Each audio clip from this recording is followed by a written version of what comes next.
As we speak, Vice President J.D. Vance is en route to Switzerland for negotiations with Iranian officials. And an extremely precarious moment in all of this, Iran has declared the Strait of Hormuz closed yet again, citing Israeli ceasefire violations in Lebanon. And Trump is threatening new tolls on the strait if a deal isn't reached in the next 60 days. Of course, all of this is less than a week after Trump triumphantly announced his so-called deal. J.D. Vance talked about some of the challenges before taking off just a few hours ago. Watch. The big problem is that you have somebody will sue and then somebody will respond, and you kind of have a chicken and egg problem where you've just got to stop the shooting for long enough to get the ceasefire to hold. That's what we're going to try to do. We'll keep on working at it, but things have gotten better. And all of this comes as details of Trump's agreement with Iran face major blowback from all directions, even from within Trump's own Republican Party and his allies in right-wing media, with some saying the deal amounts to surrender. Even Rupert Murdoch's New York Post hates it. The editorial board there said Trump's Iran deal is, quote, worse than Obama's. But Trump seems to be in denial about all of it. Listen to what he told Axios this week. What have you learned about not just the exercise of power, but the limits on your power as a result of the conflict? There are no limits. No limit. No, not. I haven't learned that lesson yet. I know there are, but, there are no limits. We defeated them totally militarily. Well, the president certainly seems to be finding his limit on the world stage, and he is definitely taking a hit to his reputation. He's even losing allies, like Italian Prime Minister Giorgia Meloni, over an incident at this week's G7 summit. Trump repeatedly claimed that Meloni begged him for a photo together at the gathering in order to improve her popularity. Meloni fired back on social media saying, quote, President Trump, these constant unprovoked attacks are senseless. As for my popularity, being your friend certainly has not helped it, nor does it depend on my relationship with you. I suggest you focus on yours. Joining us now to discuss this is Jamal Bowman, former Democratic congressman in New York, and David Litt, best-selling author and former Obama speechwriter who writes the newsletter Word Salad on Substack.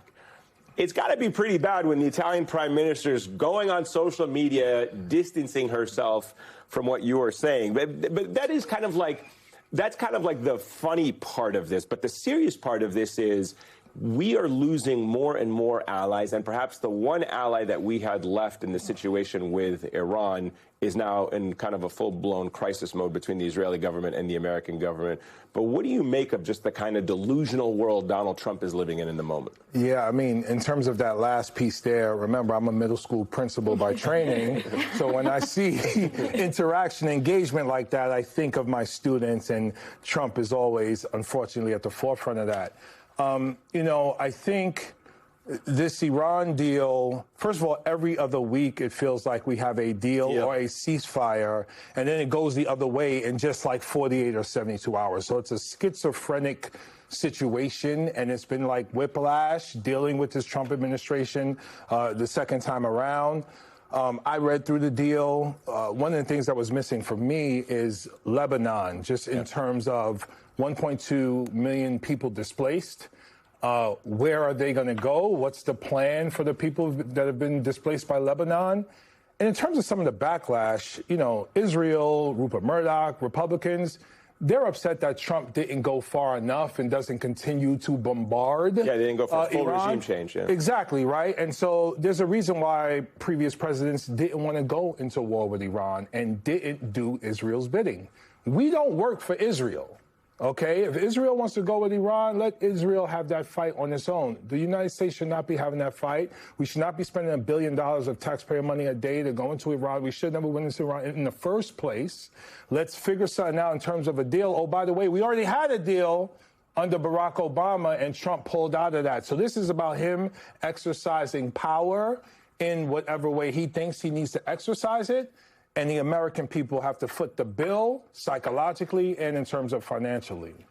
David, so how do members of the Obama administration's comms shop, which you were in, feel about the response to this deal versus the response that your deal got? Well, it's ironic. I think so. I think by at least by the Alanis Morissette definition, it's ironic. I wish irony was the worst of our problems these days. What is notable about this deal to me is, and I'm not a foreign policy guy, I want to make that very, very clear, But if you think about what President Obama was doing when he was negotiating or when his team was negotiating the Iran deal, he had priorities, right? If some of those priorities involved, for example, making sure that you could verify that Iran was no longer enriching uranium, the things that were in the national interest.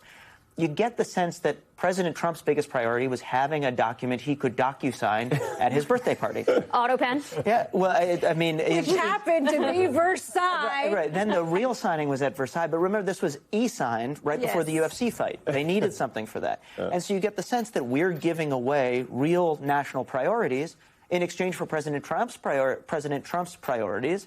And those priorities are all about President Trump.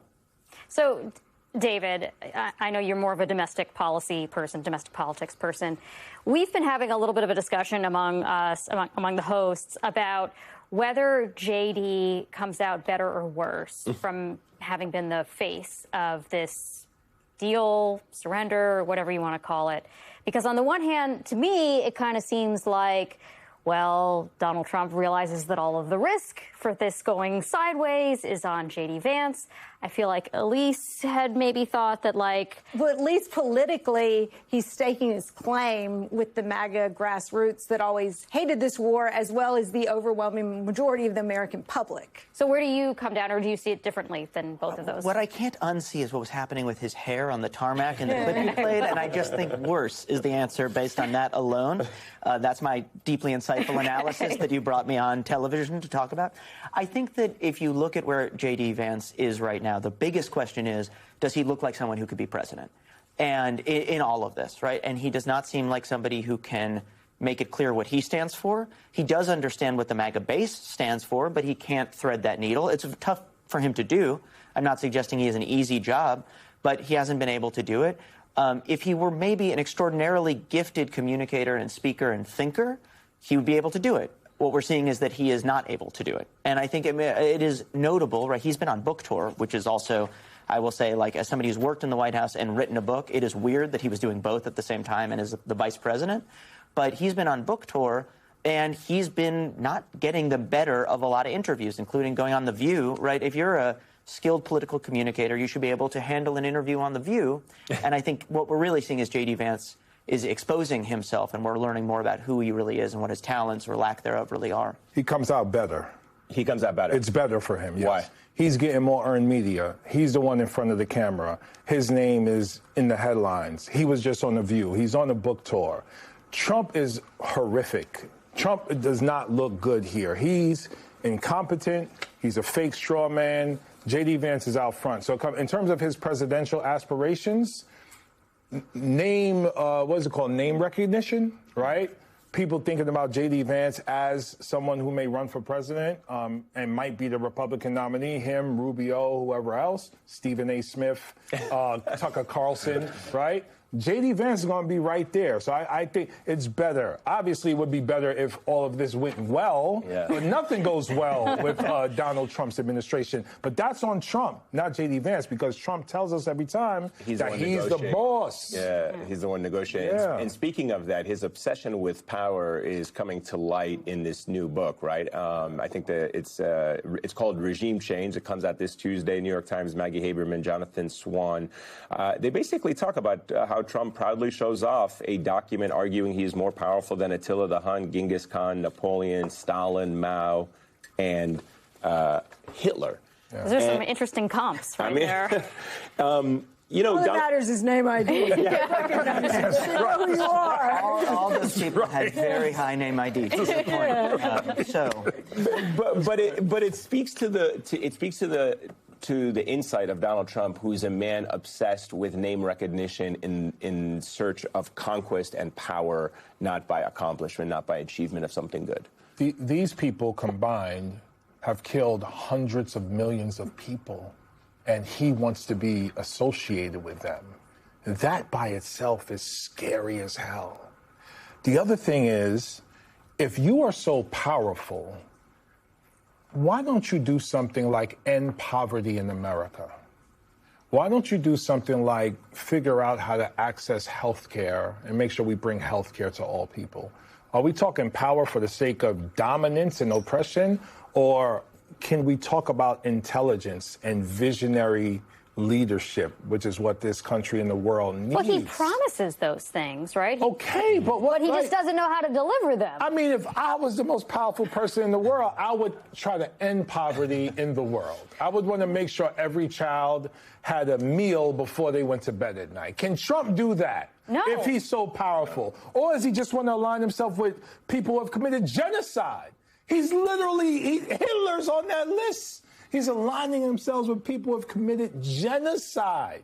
And oh, by the way, cutting U.S. aid, how many people have died? Almost 1 million in some reports, a crazy number, since we've cut U.S. aid.